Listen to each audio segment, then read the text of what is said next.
एक भाई ने पूछा है कि भक्त और शिष्य में क्या अंतर, आसमान जमीन का अंतर है। भक्त और चेला में आसमान जमीन का अंतर है। भक्त होने के लिए आपको शिष्य होना होगा। भक्ति बड़ी ऊपर की चीज है। मीरा गानी दीवानी कहने लगी, वो तो गली गली हरि गुण गाने लगी। भक्त है वो, मंसूर भक्त है, खुदा का प्रेमी है। भक्त बोले प्रेमी। मीरा के साथ क्या हुआ था? शादी के 6ठे साल उसका पति मारा गया राणा संगा के साथ युद्ध के मैदान में।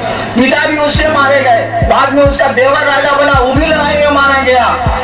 जहर दिया, जो उसके परिजन राजा बने थे उसने जहर दिया मीरा को। छोटी जातियों में जाकर बैठा करती हुई। रैदास उसके गुरु थे। छोड़ दिया राजपुताना का वो उसका अपना महल और चली गई। पहले बाद में द्वारिका गई, द्वारिका चली गई, वो छोड़ दिया उसने। सोचिए, भक्त इसको कहते हैं। हम लोग भक्त हैं। यहाँ से शिव को गुरु मान के गए, अभी रहीले है, धक्का धुक्की होबे करेगा, थोड़ा बहुत देह में देह सटबे करेगा। मान लीजिए बालू में गोड़वा मुँह चूक गया हल्का सा, कहेगा कि अब ये महादेव को गुरु माने हैं हम गौरा गांव में। को हिंदू तो सब गोड़ मुँह चूक गए। 40 साल के महादेव गुरु।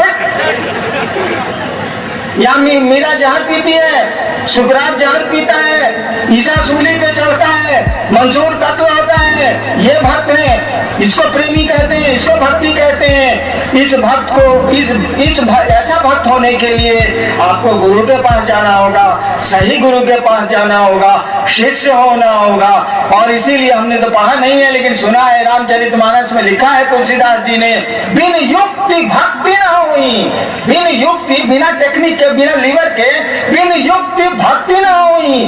क्योंकि भक्ति तो, प्रेम तो हम लोगों को जगत से है, उस परमात्मा से, उस महादेव से प्रेम हो कैसे सकता है? इसमें लीवर लगाना होगा, इसमें टेक्निक लगाना होगा, इसमें युक्ति करनी होगी। बिन युक्ति भक्ति न हुई।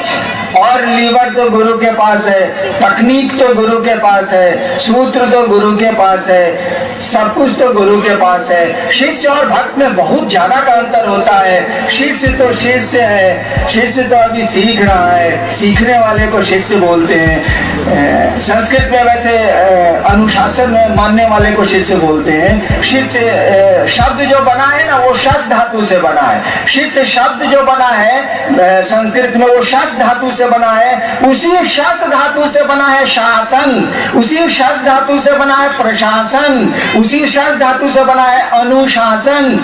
अंग्रेजी बहुत बढ़िया है। अंग्रेजी में डिसाइपल है डिसिप्लिन, डिसिप्लिन से डिसाइपल बना है।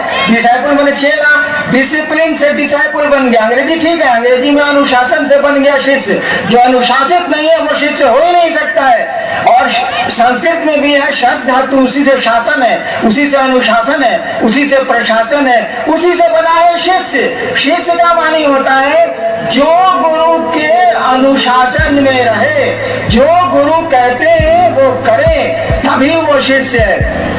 ऐसे शिष्य का मानी होता है सीखने वाला, सीखने गया है। भक्त का मानी तो प्रेमी होता है। अरे बाप रे बाप, भक्त होना आसान नहीं है भैया। शिष्य बनने की कोशिश करिए, गुरु शिष्य को भक्त ही बनाते हैं।